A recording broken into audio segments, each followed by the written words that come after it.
Hello, hi, and welcome to Alta Live. I am so excited to welcome you here today. Joining us for a conversation with humor writer Blythe Roberson. Blythe is here to talk about her new book, America the Beautiful.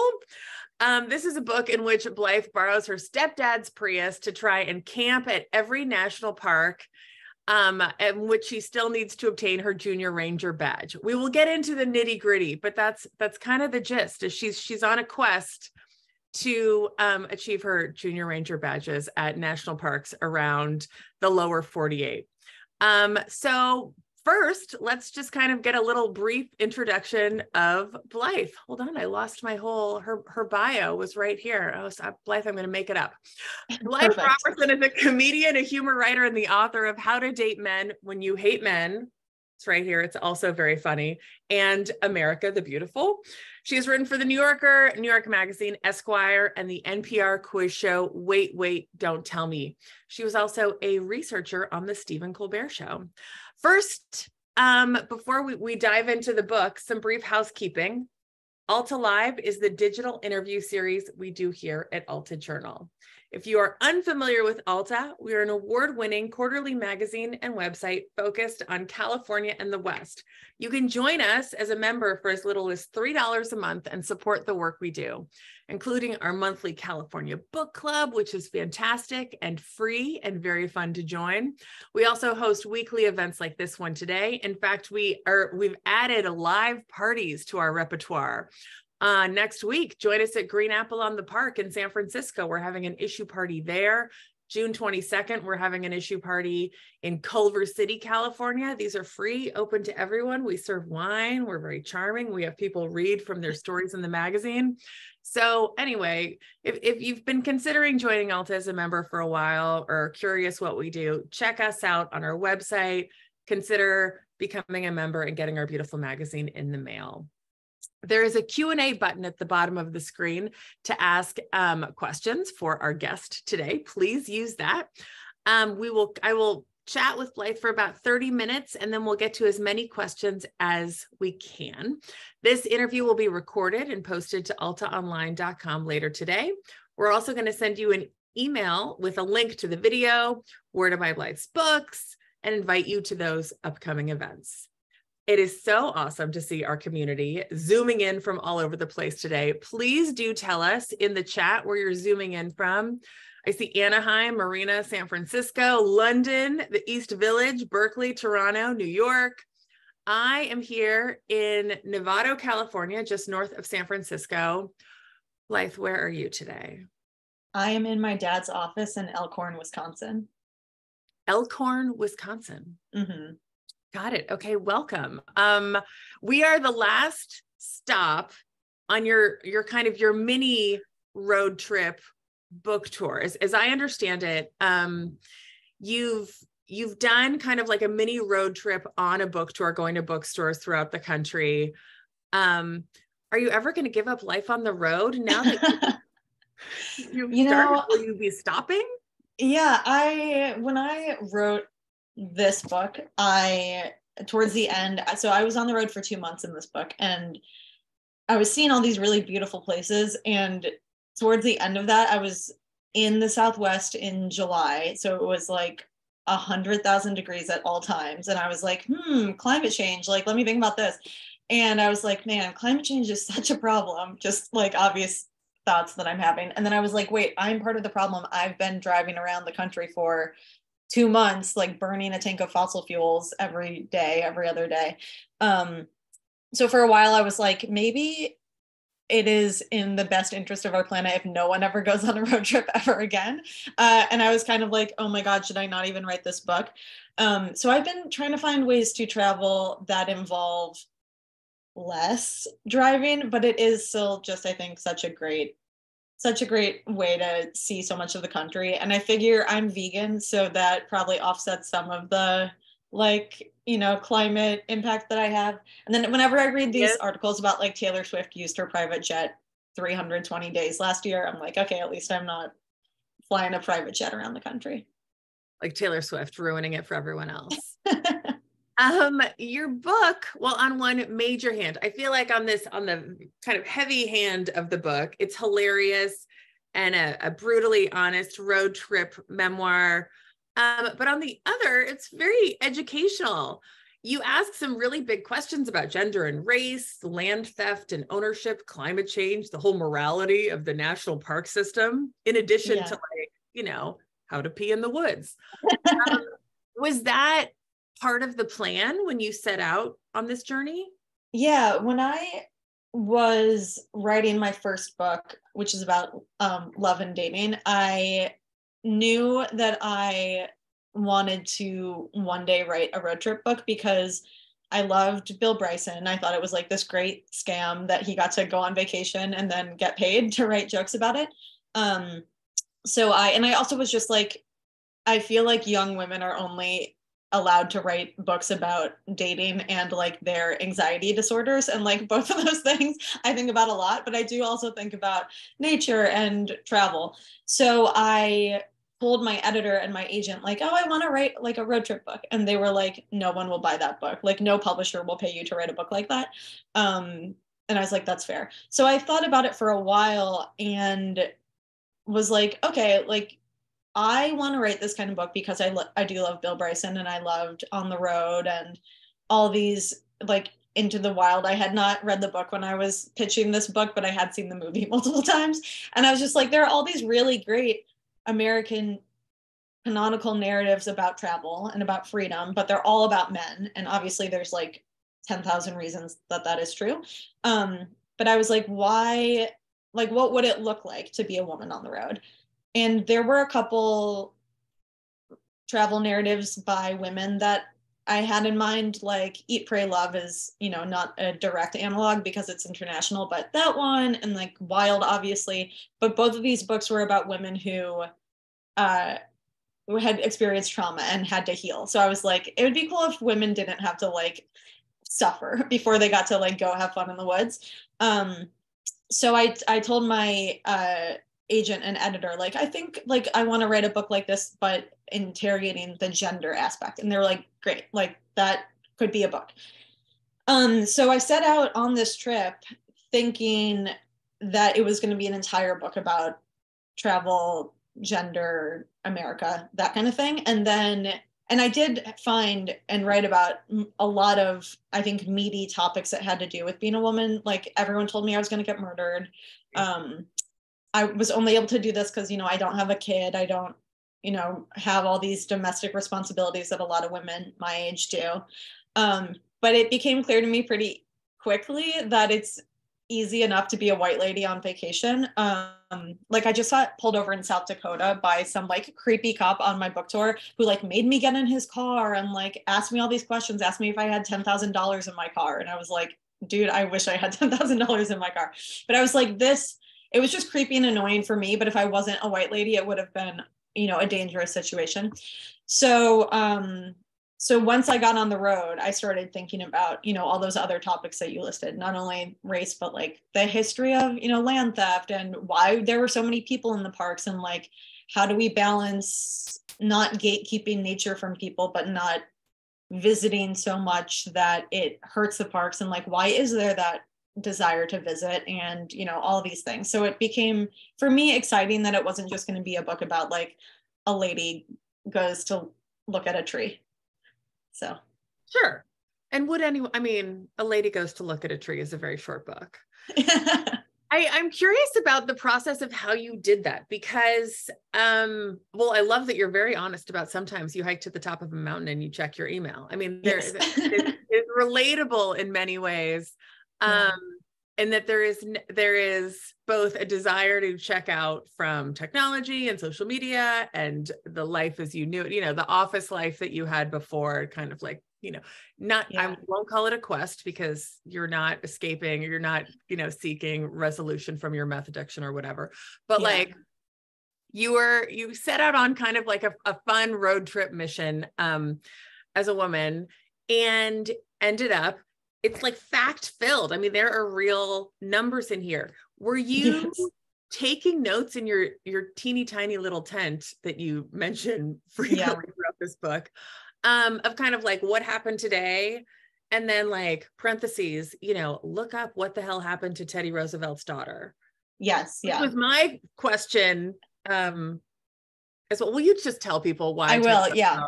So I worked at the Late Show with Stephen Colbert, and Stephen would sometimes just come into the research office and chat because he's like a great guy and just likes to chat with people like a normal human would. So he came into my office one day and somehow we got on the topic of Teddy Roosevelt, and he was like, yeah, Teddy Roosevelt, his mom and his wife died on the same day. And, he just wrote in his journal that day an X, and he wrote, "The light has gone out of my life." And he just moved to North Dakota, this like rugged place where the rough land matched his like emotions, and he, healed and blah, blah, blah. And, and he was like, and his mom died of like a fever and his wife died from complications from childbirth. So he's like, yeah, so he went out to North Dakota. And I was like, cool. And sat there thinking about it for a second. And then I was like, wait, but if the wife died in childbirth, like who raised his kid? And Stephen was like, oh, I don't know. And I was like, well, I don't know. And then my coworker this was not why we were talking about Teddy Roosevelt, but my coworker happened to be reading like a 2,000-page long biography of Teddy Roosevelt at the time that she was like 250 pages in. And she was like, his mom and his wife died on the same day. Like, that's a major spoiler. I can't believe you spoiled it. So then, I went back to Googling whatever celebrity I was Googling that day and kind of put it out of my mind, and went on my trip and would take notes in my little moleskin notebook in my tent at night, and kind of just was reading books and like reading all the park literature, and anything I found interesting, I would just like take a photo on my phone to look it up later. And then I went to a ranger program at Theodore Roosevelt National Park, which is the only park dedicated to like one person and like the phase that they went through in their 20s. And the ranger was like, does anyone have any questions for me? And I was like, yeah, I actually do have a question that I have been wondering about, is who raised his kid? And it turns out it was Theodore Roosevelt's sister, Bamie. So all those kinds of things. What? Thank God the ranger knew. I know. Yeah. There's been a lot of times in your book where I'm like, man, rangers.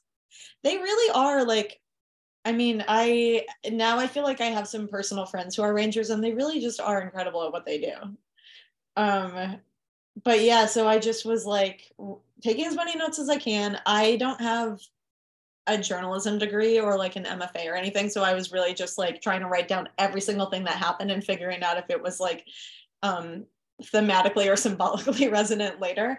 And then just read so many books. Like, it was basically 4 years that I only read books that were research for this project. So I feel like I have truly read like 8 books about like how many acres of different kinds of public land there are, which is so many books to read about that I feel like I should have a PhD. But yeah, that was my process. I want to talk a little bit about freedom. One of the recurrent themes in this book is the question of freedom. Who is truly free, and what does that even mean? And I guess personally, what does that mean for, at the time you were writing this, you were a 28-year-old American woman. So to that extent, I guess, and a 28-year-old white middle-class cisgendered woman. The question of freedom is specific to kind of our circumstances. And so throughout this, you question your willingness to marry, have kids. You're driving through the Dakotas, which is apparently incredibly boring to drive through. And you start asking yourself about these cultural expectations and whether or not you should defy them and what that means. And even the trip in and of itself kind of defies the expectation that you shouldn't or couldn't do this by yourself as a woman. Yeah. Did you get a definitive answer? Did I miss the definitive answer? No, definitely not. I mean, yeah, for sure. No, I mean, as I've been talking about this book on book tour, I am kind of like, oh, all of these things I wrote about are like so open-ended. Like, I've been talking about climate change so much, and I'm like, unfortunately, I still have not solved climate change as much as I wish I had writing this book. And I feel like the same goes for freedom. Like, unfortunately, I have not found a way for myself and everyone to be free or even know what that means. But yeah, I mean, like, when I was ideating about this book, I was like listening to a lot of folk music and like Joni Mitchell and songs about like, oh, it's been a while since I've been free. And, I was going to my job, which I loved every day. But, wasn't the reason God put me on the earth to like Google Jai Courtney and put together a research packet on him. Like it was fun, but it wasn't deeply fulfilling spiritually. So I was just listening to all these songs and like, oh yeah, like it's really hard for me to like get to nature, which felt to me like an important part of being alive and one of the things that does feel spiritually meaningful to me. And I was working this job many hours a day that prevented me from writing whatever thing that could possibly also be deeply spiritually meaningful, even though like I do have to remind myself I'm a comedy writer and I'm not like writing in search of lost time or whatever. And so, but I was like, yeah, I want to have a little bit more freedom in the way that my life is structured, but most immediately I want to have freedom to like go to nature and hike and see waterfalls and mountains and starfish and all that kind of stuff. And like I want to do that like Jack Kerouac, I want to do that like Thoreau, I want to do that like Bill Bryson. And so yeah, I definitely think like when I was starting out, I was thinking about a lot of the ways that women are not able to do that, not just because they have jobs at the Late Show, but because they're married or have kids or whatever. But as I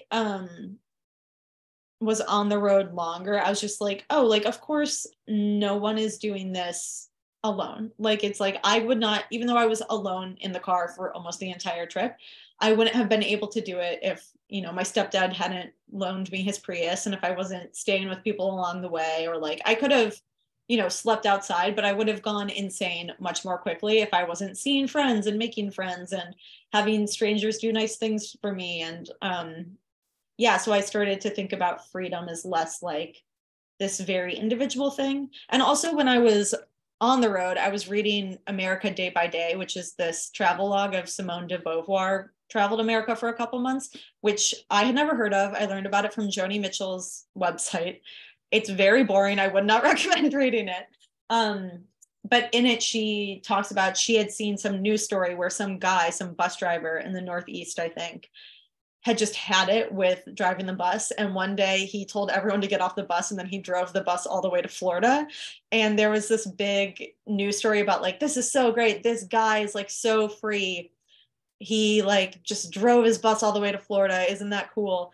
And she was like, this is so American that like this guy did this thing that people are celebrating as like the epitome of freedom, but it doesn't actually challenge the system in any way. It's not like his life is going to be different now once he gets the bus back to the Northeast. It's like, so I started to be like, oh, my vacation is kind of similar. And I saw many people going on similar vacations. And it's like, oh yeah, this allows us to feel like we're free for a discrete amount of time. And then we return to the system, which is, a very like I'm high talking about the system kind of thing, but it is also, I think, true. Well, you mentioned the Chris McCandless book, Into the Wild. Yeah. I mean, he, drove off, he left everything, drove off, and then just died in the Alaskan wilderness. In fact, this isn't even on my question list, but let's talk about it.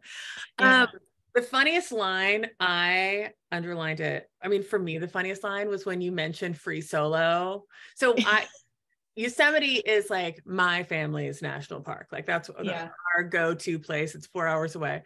And we've written in Alta a lot about Yosemite and the climbers of Yosemite, mostly male.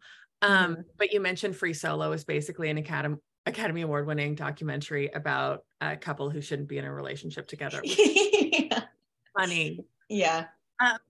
But there are lots of these stories of men who seek out this desire to challenge, beat nature somehow, to dominate or prove that they can win over nature by climbing Mount Rainier, I think is one that you mentioned specifically.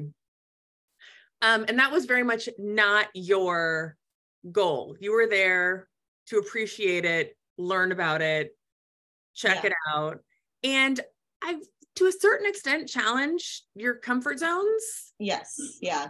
I mean, I think that's where when I was putting all my notes into a giant document about this book, I was like, I'm ready to go ham on anyone who's ever climbed a mountain. I was like, these guys are so dumb. Like, this is so stupid. Why would you go out and suffer? And when I was writing it and having to actually put my thoughts in order, I was like, okay, well, you know, I go out in nature to go ham in my own gentle way as a, you know, poser. Like, like to feel I like to get close to the edge of a cliff and take a photo. You know, why not? It's a nice photo when you're up high on something. And like, I like to push myself to a limit. And I think like, so I'm very suspicious of like the Edward Abbey school of like everyone else who's outside is doing it wrong. Like everyone is doing outside wrong except me.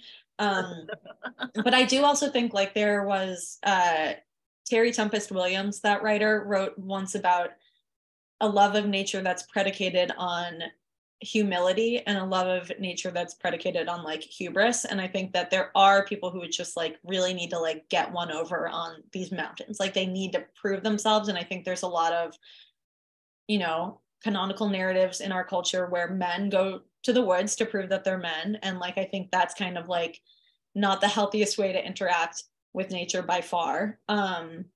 Yeah. So I mean, like, I also think, like, I get it. Like, I think that society as it's set up is very alienating, and it's hard to feel like you're a human body alive on a planet with plants and stuff when we live in cities and, you know, work these jobs where we don't make something from start to finish. Like, I get why you would want to go outside and really, really suffer and feel alive, but I don't think it's,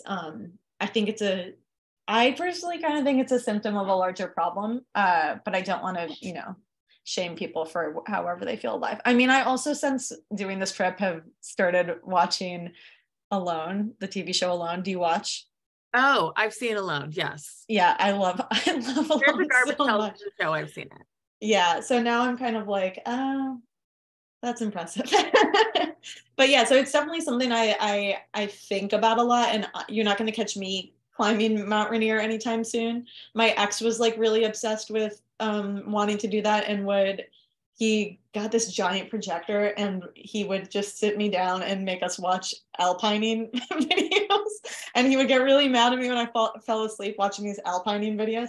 It just didn't seem like fun to me, but I guess if it's fun for someone else, whatever. Good job. Let's talk about other people and being alone. You seemed to get both rejuvenated and fatigued by the presence of other people, dependent upon the situation. Yeah. At times there were like way too many people at a national park. Whereas at the same time, not at the same time, but on the same journey, you had really cool interpersonal experiences. Yeah. I mean, it's like, have you seen Mary Poppins, the Disney movie? Yes. Okay, yes, yeah. So there's, in that suffragette song, there's a line that is basically the foundation of my politics, which is, though we adore men individually, we agree that as a group they're rather stupid, which I feel like is kind of the summary of my first book. And I think it works for people too, right? It's like any individual person in one of these crowds is probably really great, like to talk to and meet, and like, this was 2019, I was writing this book, so this was pre-COVID, and I didn't really like strangers very much. Like, I was just like, I don't need to talk to a stranger. But after being alone on the road for a while, I was kind of like, okay, if a stranger talks to me, I'll talk to this stranger, and they were nice. And then after like a month on the road alone, I was just like going up to people at Walmart and being like, I like your shoes, and like being that nightmare person, because I was just so hungry for human contact. And now post-COVID, you know, being alone in my apartment for 2.5 years, I'm like, I will talk to anyone at any time. Yeah.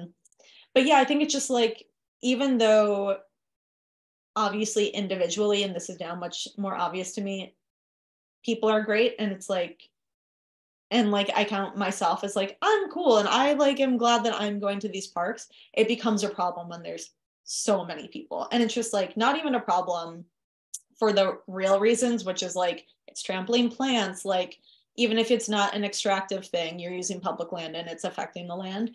It also is just like it's less enjoyable for everyone. And it feels shitty to say that it feels very Edward Abbey, like, you know, I'm the only true person who knows what it means to be in the desert kind of thing. But like, it does just, you're going to nature because you want to feel like you're a little bit separate from society. And when you go to Zion and you're never out of sight of other people, and there's people defacing the petroglyphs, and you can't find a parking spot, and like you're squeezing past someone like playing a ukulele on the trail to Angel's Landing, like it doesn't really feel rejuvenating in the way that you would maybe hope it would feel. Can you briefly, I have like 8,000 questions that I will not get to, but can you briefly explain to us what the Junior Ranger program is? Yeah. And my question is, I feel like there's a million questions, and you touch on it a little bit about what you would change about the national park system. That's a story for another day. But what would you change about the Junior Ranger program? Oh, wow. Okay, so the Junior Ranger program is basically at every park, and a lot of other national park sites like national monuments, and a lot of state parks too will do something like this. You can request these things that are either like a workbook or a fact sheet or whatever, that you do crosswords and bingo and stuff to learn about elements of the park. So like the flora, the fauna, the human history, the geological history. And it does genuinely teach you about the park, but it is designed for little babies. Or like they'll have like little baby version, like 5 to 8 version, 9 to 14 version. And so if you're an adult, you are allowed to do it, but you always have to do obviously the hardest level. And usually rangers are not extremely amused, but sometimes they're like, oh yeah, like at Petrified Forest, this ranger lady was like, oh my God, like, yeah, of course I'll get you one. We just had a guy in here who was like 104 years old, and he said this was his last park where he needed a Junior Ranger badge. And I was like, oh my God, that's so great. And then he could die. And she didn't laugh. And I was like, I'm so sorry. I'm so sorry. But like a natural response. Right. Yeah. That's what I thought. So I do them because I have a pathological need to do homework instead of having fun, and it just feels nice to like collect something. But also it does genuinely teach you about the park. And I met rangers who were like, oh yeah, when I go to another park I do this, because it just familiarizes you with a park really quickly. And then at the end you get a plastic pin or like a wooden pin, or sometimes a cloth patch that you can sew onto something. So if I was going to change one thing about the Junior Ranger program, God, what would I choose? I mean, I think and I think they're already doing this. It feels weird to me that they give you something made out of plastic. Like, that is bad. Will never, ever, ever degrade. Yeah, and I think like I saw them doing more of this, I think, but like the parks as a whole, I think have only recently started to change their messaging around Indigenous history, because before that it was really just like, yeah, you know, we just kind of showed up and it became a park, and like who knows what was going on before that kind of thing. Or they'd be like there were Indigenous people and now it's a park, and like really nothing in between. And I know it's very like, I'm an adult woman, I'm not the intended audience for these books, but it, you know, would be nice to have a little bit more, I think, honesty about the history of the parks in these booklets. Sure, makes sense. I live near Muir Woods, and they are doing like, they're actively kind of trying, not with the junior. I haven't done a junior program thing in quite some time. Is there anything hilarious or weird that didn't make the book that you oh my God, there was so much that didn't make the book because I accidentally wrote the book twice as long as it was supposed to be, because I didn't think to ask how long it was supposed to be before I wrote it. God, I'm like, so the things that are jumping out at me are, there's a whole bit about, because I wrote about how everyone thought I was going to get murdered, but really the only time I was in a sustained way afraid for my physical safety was one night I was free camping on the side of like a mountain in Montana, and I just got out of the car and peed and then got back in the car and was like, okay, I'm gonna go to sleep. And then I remembered that my friend who works at Yellowstone, and it was like, oh yeah, whenever we backcountry camp, we make sure to pee really far away from our tents because bears are attracted to the scent of human pee. So I was like, Oh, I just peed directly next to where I'm sleeping. I'm gonna get killed in the night by a bear, and just like stayed up all night with my like one half of a bar of Wi-Fi and kept on trying to Google like, do bears understand how to open car doors? And like could not really get any clarity there. I did survive. Yeah, God, what else? I was the only other thing that is coming to mind, which is maybe not funny to anyone, but was really, really hilarious to me, is I was driving in Colorado and I passed a bunch of signs for something and then passed the actual thing of Chimney Rock, which was like just a rock formation. But I was like, Chimney Rock, that's in the Oregon Trail video game, which or computer game, which I played 100,000 times as a kid. So I was like, I have to take a photo of this, which is unsafe, but I did pull out my phone and like took a photo of it while driving and then looked back at the road and there was a bird and I was like, oh my God. And then I was pretty sure I hit that bird. And so I was freaking out. And then I like texted my friend Emmy. I was like, I think I hit a bird. She was like, what kind of bird? I was like, I don't know, general black. And she was like, that's okay. We don't mourn that kind of bird. So I was like, okay.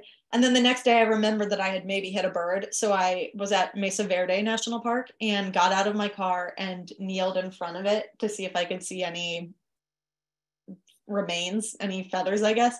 And I didn't see anything, but then there were all of these bugs on the grill that I had hit over the past weeks on the road. So I was like, this is so interesting. This is like a natural history museum. So I'm looking really deeply at all these kinds of bugs, one of which is a big moth. And some guy comes over and is like, hey, miss, are you okay? And I was like, oh, yeah, I thought I hit a bird. So I was just looking, but I don't think I did. And the guy pointed to the moth and was like, that's a bird. And I was like, that's a moth.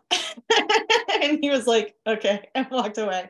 And for me, it was so funny. And I put it in the book, and then everyone was just like, this is stupid. I love that you killed a bird while trying to see something from the Oregon Trail, yeah. Like old school video game when it was all green. It still exists, but it's very like colorful and yeah. Okay, I have a couple of questions that touches on Christy's question about interactions with wildlife. I have a couple, I don't want to do any spoilers for those that haven't read the book yet, but I have two questions that I'm just dying to know the answer of. Has Buddy from Portland read the book? Do you know, and have you heard from him? I'm pulling up my phone right now. I don't know if he's read the book. I told our mutual friend that I wrote about him, thinking that she would be like, how dare you do that? Like, what a violation. And she just laughed and was like, that's so funny. Can we tell people who Buddy is? Oh, yes. Yeah. Okay. So in Portland, so at this point I'd been on the road for like 5 weeks, and I was so horny. It had just been like so long since I had like kissed anyone. And I got a call. I was on the truly, I think my feet were in the Pacific Ocean, and I got a call from a friend, Buddy, who I knew in New York and had like gone on one date with, but it was like a weird time and neither of us hit each other up to go out again. And he was like, oh, I see that you're like in Washington. I'm in Washington also, but he was like 2 hours away from me. And I was like, I am not going to drive to you, but I'm going to be in Portland in a couple days. And he was as well. So we hung out and we ended up, long story short, making out in his parents' car. And then, my dad thinks I shouldn't have put this in the book, but I did. And so then, we were like, okay, we're gonna have sex in this car, but it was parked directly next to someone who was like clearly having a party. So I was like, I'm not gonna people are walking by this car every like 2 minutes, like, can we please go somewhere more deserted? And he kept on driving me around to places that were not very deserted at all. And I was like, dude, you're from here, you should know all the spots. And finally he took me into a place and was like, how's this? And I was like, okay, this is fine. So we had sex there, but it was this big campusy thing, and it was a campus because it was a seminary, a school for priests. So I do feel like I have been bound for hell ever since that moment. But then afterwards, Buddy drove me back to my car and was like, don't tell anyone that you had sex, because you tagged me on Instagram recently and people will figure out that it's me. Which I have since untagged him, so no one can go back and figure it out. But it made me feel really bad about myself. Sure. And so I wrote about that. And it just, I'd been on the road for a while at that point. I felt like a wild animal anyways. And then I felt worse.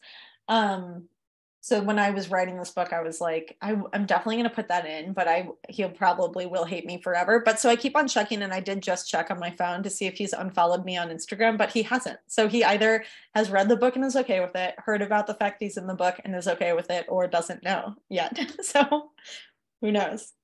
Well, surprise, surprise. Here's Buddy. Turn on your camera. I'm kidding.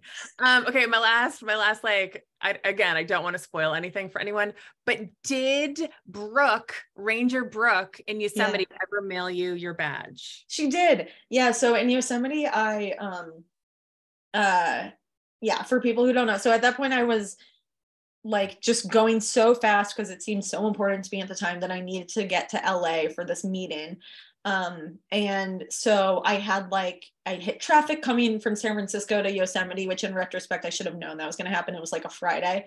But I didn't get to the visitor center on time to turn in my junior ranger badge. And I was just like devastated. Because I was like, why am I even doing this trip if I'm not getting a junior ranger badge at every park? Like, what can be the point of vacation if you're not achieving a goal? And so I called my mom and I was just like, I missed getting this badge. And she was like, why can't you just like go back tomorrow? And I was like, I'm sleeping 3 hours away. And like, blah. And she was like, well, like have Todd, my friend Todd, I think is actually on the Zoom right now. She was like, have Todd do it. And I was like, Todd's not coming here. And then she was like, well, at least I'm alive and your father's alive still. So that's good at least. And I was just like, okay, I'm being such a baby if the only thing that can make me feel better about this is that my parents are alive. So I ended up going on this naturalist hike anyways. And this woman, Brooke, who was like a naturalist employed by some group, she and I got talking and I told her I was like, I guess I'm going to come back tomorrow. And she was like, oh no, just like give me your booklet and I will turn it in and mail the badge to you. And I was like, well, can I Venmo you at least? And she was like, no, like I wouldn't think of it. And it was just so nice. And I truly was just like, you know, when you're having one of those tantrums where you're like, I'm feeling really bad. And on top of that, I'm feeling bad about the fact that I am being stupid. Like I know I'm being dumb. And it just felt so nice that she did this for me, you know, a complete stranger. And then I kind of forgot about it. And a couple months later, I got a package from her in the mail that had the badge and it had a really nice letter. And she had even bought me a little badge that said Robbie on it. So it was like even better than I thought it was going to be. I love Brooke. Yeah. All right, we've got overtime. One last question for you. You mentioned towards the end that if you were going to do this again, if you went your next road trip, you hope to do so more mindfully. What does that look like? Yeah, I mean, I think something I've actually been trying to do more of is like, so I think for me it's like, okay, I burned a lot of fossil fuels on this trip and it's a Prius, so I'm like, hey, at least that's good. Like I was paging through this van life book recently and like truly it almost gave me a panic attack just thinking about all of the fuel that is like being burned to get these adorable little like vintage like 12 mile per gallon vans up a mountain. But so I'm like, I think the fact of this book tour I just went on is like, okay, it's not an extremely mindful way to get around the country. I would love to start bike touring more and just like taking more trains. And I actually tried to pitch a TV show about this. Like, how could you travel around the country mindfully? Like, I don't ride horses, but you know, horses maybe like hiking. I'd love to do like a long backpacking trip. But when, you know, none of those things are necessarily available to you, either because, you know, you don't have the time. I mean, they just take a lot more time or gear or, you know, physical fitness or whatever. I think the thing that's more available to almost everyone is like, even though there are 63, I think, national parks that are very, very beautiful, they're national parks for a reason. There's only 63 of them. Most of them are not where most people live, you know, they're in Alaska or the West, and like a lot of population centers are on the East Coast. Most people don't live within a day's drive of a national park. But there's so much state public land, there's so much local public land even. And so I've been trying to explore more public land near me. So like I've been trying to hike more in the Catskills, and like even just, this is very corny, but like spending time in New York in parks, appreciating the parks, taking care of street trees, like even just trying to learn what the street trees are and being like, there is nature around me, and like I don't need to go see like the Grand Canyon to feel like I'm seeing nature that's worth protecting. So that's where I've landed. Love that. I love this book. It's America the Beautiful. America the Beautiful. In fact, it inspired me to literally, when I finished it yesterday, call my husband and tell him I would be going on a trip this summer. And he would be staying home with the child. So it's really funny. It's really informative. We will send you links to this interview as well as links where to buy it. Blythe, you are awesome. And I'm excited to announce that you'll see her work in the pages of Alta soon. So get excited for that. We snagged Blythe Roberson. Lucky Alta. Really, really great speaking with you today. Thank you. This was so fun. Thank you. And folks, join us next week, Alta Live. We're going to talk about the most famous California novel you've probably never heard of, The Winning of Barbara Worth. It caused all sorts of drama, complexities in the Imperial Valley. Join us. We're going to talk about that. That is May 31st. And read Blythe's books, plural. Safe travels, Blythe. Thank you. All right, take care all. Bye.